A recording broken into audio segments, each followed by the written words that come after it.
Hi guys, welcome to episode 23 of my Mortal Realms review series. This week I'll be reviewing issue 23, which is hardly a surprise. Right, let's just get to it. Julia's still having to take some time off doing stuff, so eventually she will come back to the series, but not today. But yeah, let's get looking at what we've got in this week's issue of Mortal Realms, and we are back to weekly now, which is awesome. I mean, first off, what everyone is really wanting to look at, there are some bases. High quality plastic bases, the bestest bases that ever there was. Such bases, such beautiful bases, tiny hands. Then we've got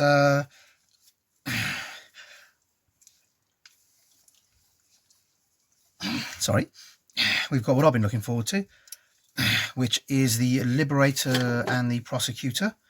It says Prosecutors on the thing, so I imagine we're going to be getting more. I'm not sure what box set these guys are from. Most of the previous stuff has been from the Soul Wars box set, but obviously these guys aren't. If you know the answer to that, please pop it down on the in the comments below. I'd imagine it's an earlier box set.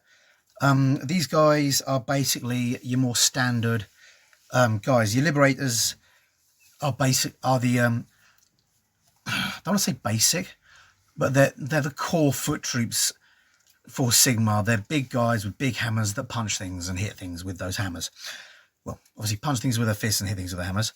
And then you've got the Prosecutors, who are guys with wings, and you can see they've got these kind of wings here. They're not feather wings. I think they're kind of meant to be rays of light or something. They are quite... I'm just going to bend that there so you can see it. Oh, can you see that? They are quite delicate, reasonably flexible, but they're the kind of thing I would be very careful when packing and unpacking, because they snap off easily, and once they're snapped off, you're not going to be able to it's not going to be easy to glue them back on in any meaningful way. Got some fantastic detailing, particularly on the Prosecutor. Got a lovely little face mask there, loads of other cool stuff. As we come to expect on GW, some fantastic deep cut details on everything. They've obviously they've still got the chunky look, which is very much a trademark of the forces of Sigmar and the Stormcast specifically. That does carry over to the Prosecutor, and you can see it even more on the front cover. You need some big wings to keep that guy going, even bigger than the ones he's probably got. But he still does look like he could fly, or at least could glide a bit, which is it's a fairly impressive feat, because, like I say, they look like they weigh a ton and you'd need a Boeing engine to move them at all, and yet the one that's flying still does kind of look like he's flying. So that's quite cool. All right, let's get into the front page. The Secretary General's signature there, Ian. First off, we've got a description of Liberators on page 1. Some fantastic artwork there, as always. Liberators are the brave and stoic warriors who make up the majority of the Stormcast host's fighting forces. They can always be found at the heart of battle, etc., etc. It then goes on to describe Liberators, obviously reiterating they're the most common amongst warriors. They tend to belong to Redeemer conclaves, and they tend to be split into warrior groups known as retinues, who then fight in the appropriate places. They're his foot soldiers. They're tough. They're hardy. They've got a strong sense of doing the right thing, and so on and so forth. And they really don't run away. Since the release of AOS, they have been the poster boys for Age Sigmar, and very much for the Forces of Order and for the Stormcast and Sigmar himself. They're kind of the defining thing about his army, in that it is an army of elites. These are the most basic Stormcast foot soldiers, and they're still built like brick poop houses and very solidly built. Yeah, they're basically elites in the lowest rank, which kind of gives you very much the philosophy of Age of Sigmar, well, the philosophy of the Stormcast, which is they're badass from the bottom up. Power bottoming, if you will. Next, we've got some descriptions of some basic liberators.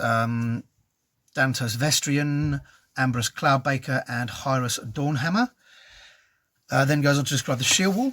Most liberators wield a warhammer in one hand and a broad tower shield in the other hand, which are these big, massive shields which you've seen on the liberators and we've seen on other stuff.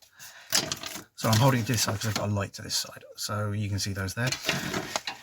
And their basic formation is fundamentally a massive shield wall that you can't hurt and hammers over the top that can hurt you. Of course, they have a lot of variants and a lot of other formations, but this is kind of the core of their tactics. They are experts at deflecting the attacks of their enemies. Together, they form an interlocking wall of Sigmarite to meet the charge of enemy. Once their shield wall has endured the enemy assault or pressed back the foe into the close confines, the Liberators strike as one. Downfall their hammers and brutal bloody justice is dealt to the foe. You know, they're very they're almost machine-like. They wait and when the angry energy-using enemy have smashed into them and basically floundered, as they'd expect Khorne warriors to do, because when these first came out, you got to remember the main bad guys that were coming out with them, or opposite them rather, were the Khornate warriors, and they would charge in like maniacs. The Sigmarites, the Stormcast, would basically hold their shields up, let them expend their energy, and then just come over the top with a hammer, take a step forward, hammer, take a step forward, in a very sort of machine-like, straightforward manner. No fuss, no mess. Something that is fussy and probably messy. We have the prosecutors next. Streaking into battle. So I'll do the voice. Streaking into battle on wings of divine light come the prosecutors, these blade-winged heroes of the God King's wrath to his foes. Basically, they're big hammer units that move fast. They fly. Prosecutors use their speed to outflank their foes, hurling blasts of deadly energy for plunging down to smash the survivors into pieces. Time and time again, these highly mobile strike tools have proved themselves crucial to Lord Celestance. Basically what you'd expect from wing guys. They can go anywhere and they can hit hard. And also what you'd expect from a unit that has a little bit of everything. You know, they can fly, they've got hammers and that. They're quite expensive, and you really need to make sure you get the best use out of them before they get killed, because they are expensive, and expensive units tend to die fairly similarly to cheap units if you're not careful. I've got another picture here. Forged in Azir, prosecutors wear the same Sigmarite armour as many of their Stormcast warrior kin. Theirs, however, has been delicately crafted to allow them to take to the skies on wings of pure celestial light. So yeah, they're blade-winged, but those blades are made of light. Which is kind of cool when you think about it. It basically means they're lightsaber-winged. TM. Their weapons too are exceptional, capable of being summoned to their hand with but a thought. So they've got basically Thor's hammer. They can throw their hammers at people and then pull them back, allowing them to hit foes and keep flying rather than landing in and getting involved in a big two-handed hammer battle, which is probably something they want to avoid. Even with massive heavy armor, they're not going to be as protected as their shield-wielding brethren. So that's pretty cool. Got the various bits of the armor there. Next, we've got the newly dead. The undead creatures that are most likely to be confronted in the wilds of Shyish are created from the bodies of fallen mortals. Which, when you think about it, is the definition of an undead, because mortal means alive, and fallen means dead. So all of the undead are created from fallen mortals. If they weren't mortal, they wouldn't technically be able to be undead because they'd just be dead or not. They wouldn't even be dead. They'd just be unalive. You have to be mortal to die. You have to die to be undead, I guess. Most commonly, Dwarden, elves, and humans. Dwarves, elves, and humans. These creatures are commonly known as zombies. What follows are observations on the lowliest form of undead.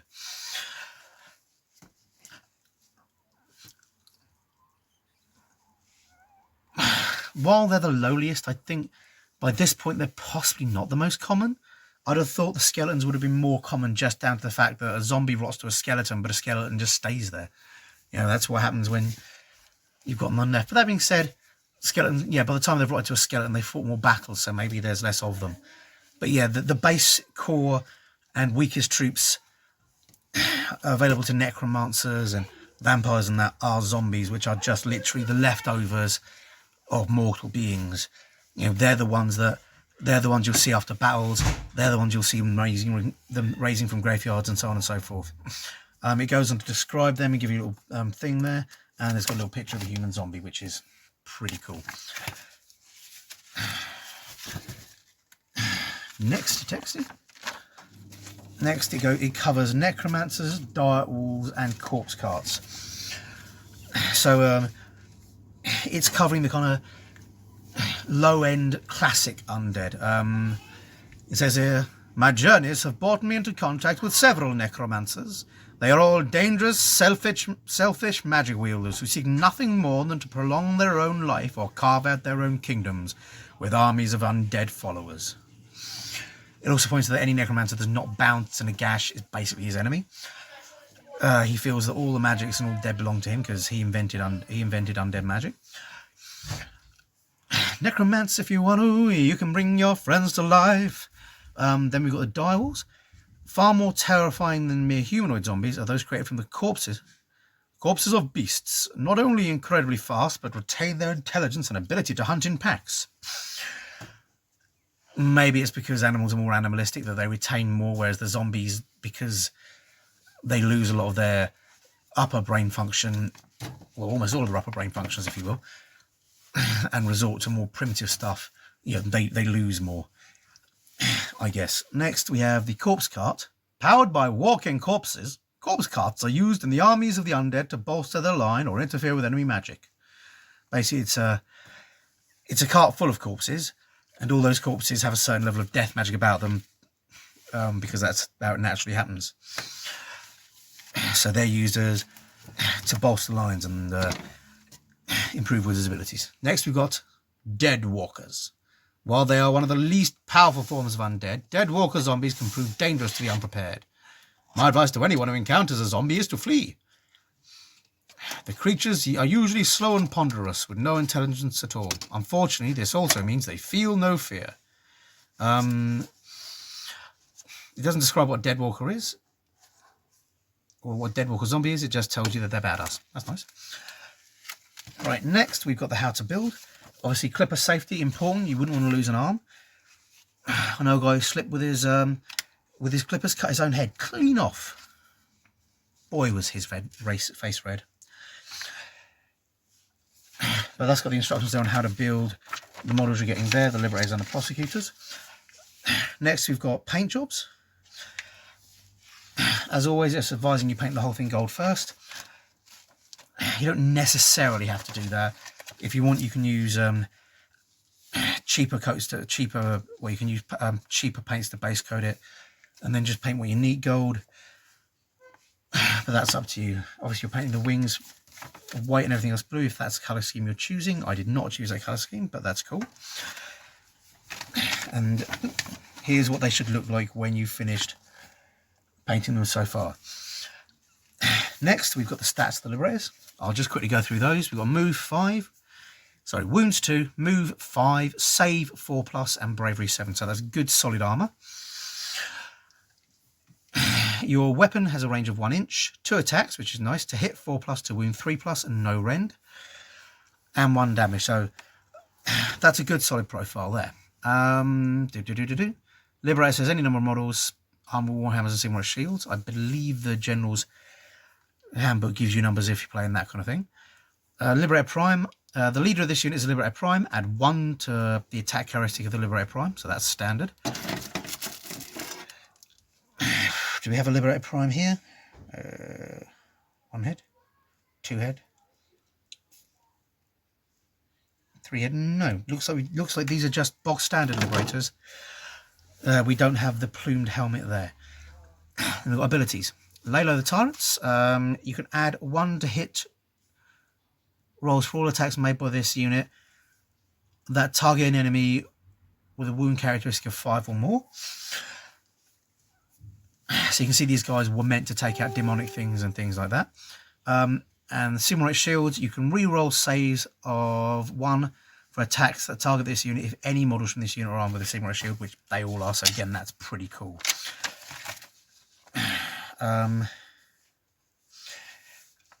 Again, it goes to the abilities I've just described there. Next, we've got the Prosecutor, who has 2 wounds, so just similar toughness.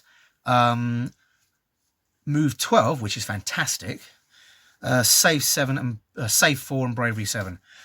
So he's relatively tough. He's very quick, and you can get him where you want him. Okay, missiles, Celestial Hammers, range 18.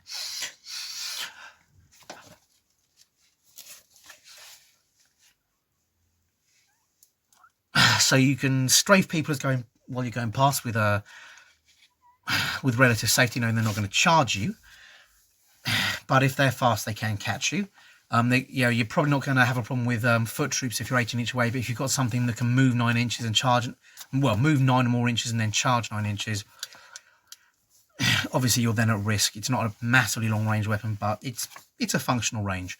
Attack 2 to hit 4 to wound 4 and 1 damage. So it's a reasonable weapon, not the best, but again, not the worst. Melee weapons, Celestial Hammers, range 1 inch, attack 2 to hit 3 to wound 3. So these guys have a better attack than the Liberators, and the same wound, and the same damage, making it a reasonably nice weapon in hand-to-hand combat. Right. They get a Prosecutor Prime, which is what you'd expect from a standard. He has another attack, so he gets 3 attacks. The whole unit can fly, which is why they got the wings. Is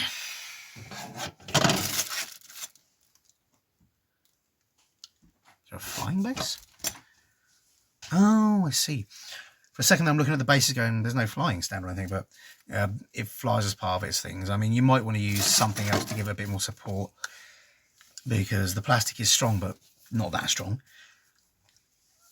But that's up to you.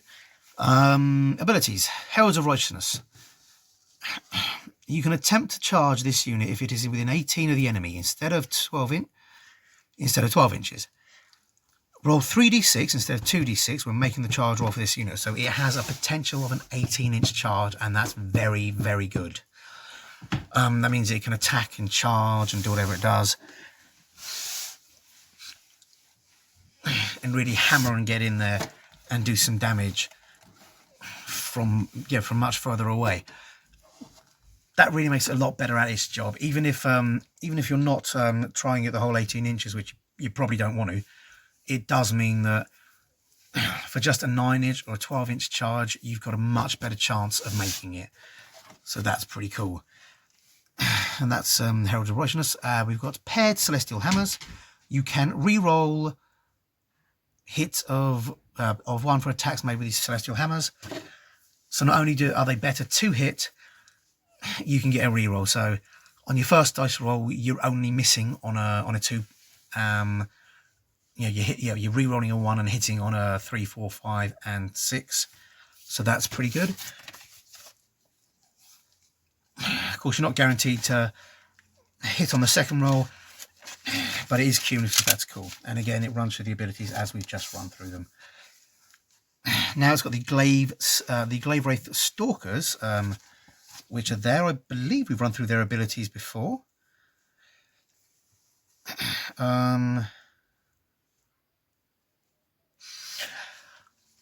I'll just quickly go through them. You've got a Deathbeat Drummer. A unit that includes any drummer can retreat and charge in the same turn. The unit can fly. Can re-roll all failed hit rolls for attacks made with this unit's Hunter Glaives if this unit or the target unit made a charge. Move this turn, so that's cool. It has to be a charge move, can't be an unsuccessful charge. Ethereal, obviously we know that you ignore modifiers, positive and negative, when making save rolls. And their stats are move 6, which is nice. Sorry, wounds 1, move 6, save 4, bravery 10. So they've really solid leadership, and they're quite nippy. And they've got a range of 2 inches with the Hunter's Glaive, which is slightly better, gives you better chance to hit and can hit more guys. Attacks are 2, hits 4, wounds 3, no rend and damage 1, which is again is cool. And again it goes through here. Next we've got the Warrior Chamber descends. The Hammers of Sigmar continue their push into the forest of the Heartwood coast. Reinforcements from the Warrior Chamber have now arrived and are scouring the forest for signs of the dead. So that's another short story to get you in the mood for Smashy Smashy. And then we've got the battle plan with the Arcane Ruins. And I'm going to go through this whole battle plan because this is our first battle plan. I'll read the blurb in the silly voice again. Stormcast Eternals from the Thunderbound Warrior Chamber have reached an ancient ruin deep in the forests of Giran. From the rubble, the Night Haunts rise to strike.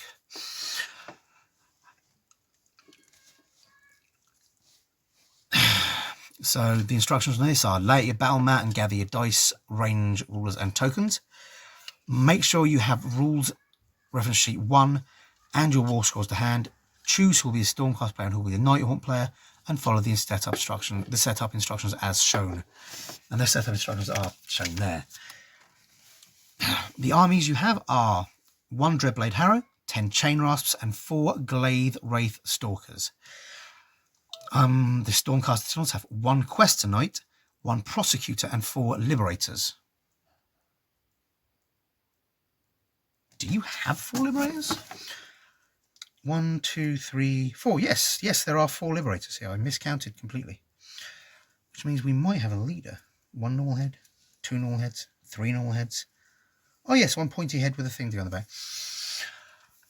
So we do have a Liberator Primer. I thought we only got 3, but you got 4 of them, which is cool.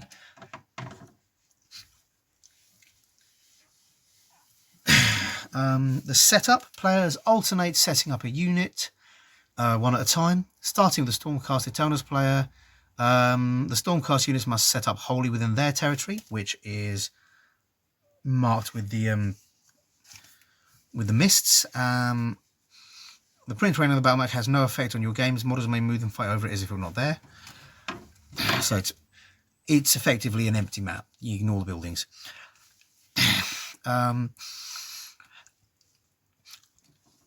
And it says first turn. Nighthaunt player takes the first turn.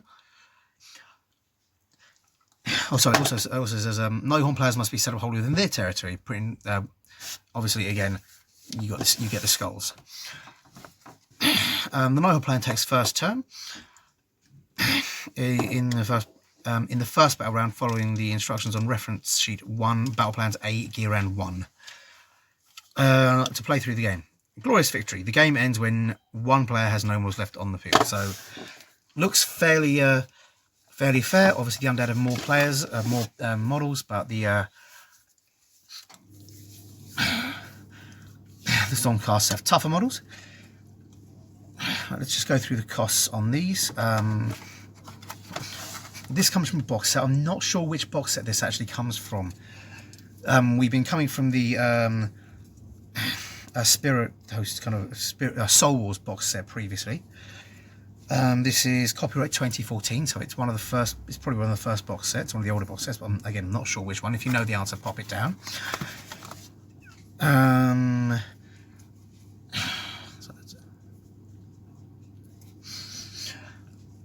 You get 4 of these guys. It's about 37 a pack, so you're getting it's a pack of 6. So you're getting what, 14? So you get, well, £25 worth of stuff, maybe.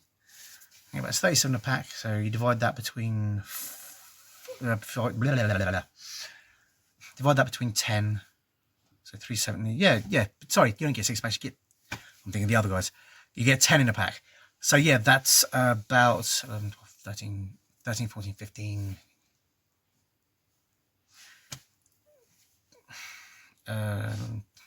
15, 80, about £15.80 is worth of ish. I've probably got that wrong. Let me know if I did.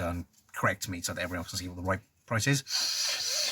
Begin £15-16 worth of Liberators. You get 6 of the Prosecutors, which I think I worked out at about they're about £45 for a pack of 6. So when you divide that up, you're getting the model is about £7.50.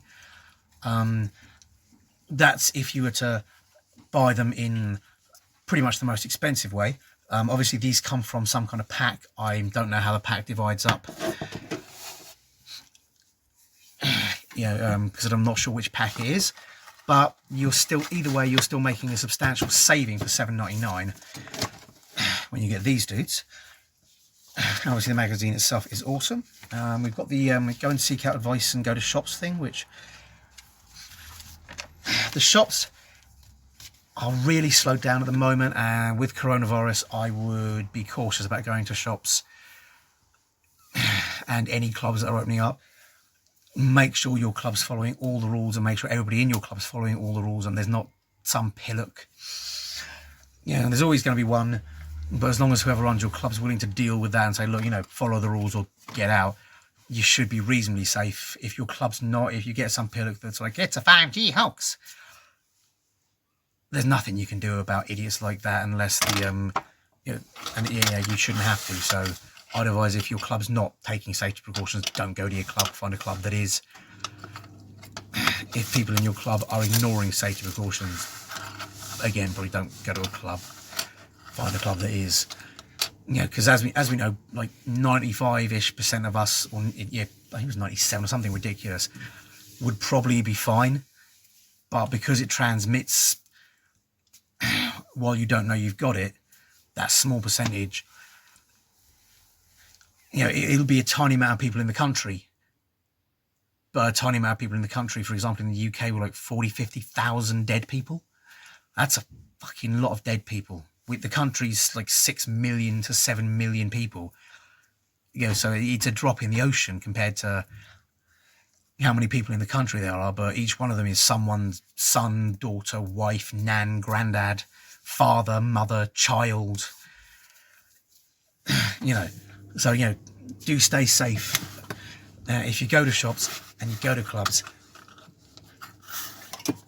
don't rely on, take a mask, take hand wash, because whilst it could be nothing, it could be everything. And also remember, the masks are mostly there to protect other people, so you've got to be considerate of who you might encounter. Little old ladies, people who can't wear masks and things like that. And as my favourite meme at the moment says, if you were in a dungeon and you found something that was 5% resistance against disease, you'd fucking wear it.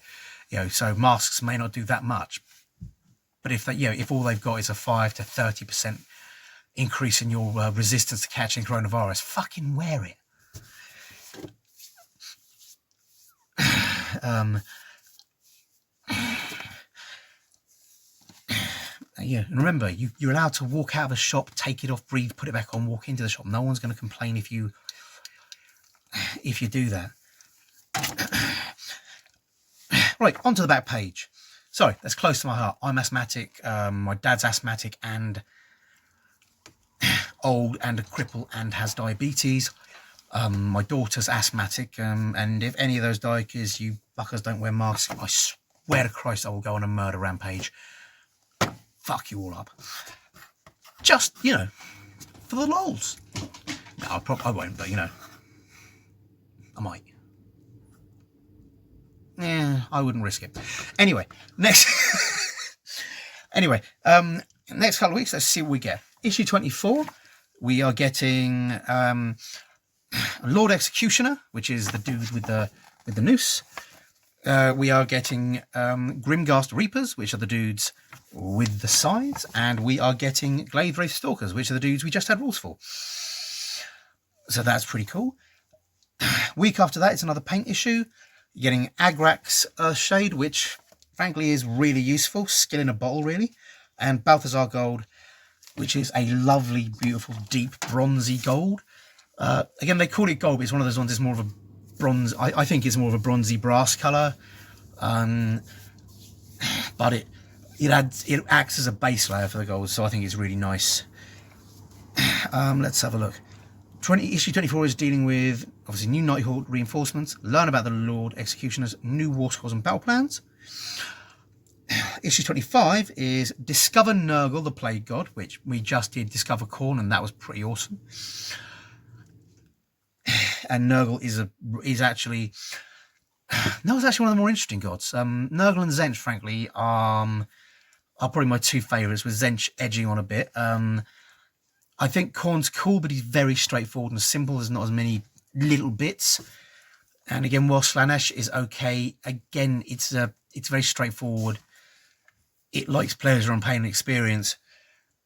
There's more little bits than Khorne, but not as much. Ironically, that means Khorne, well, not so much ironically, but unsurprisingly, you tend to see more cool battle stuff for Khorne. Khorne is much more geared towards tabletop.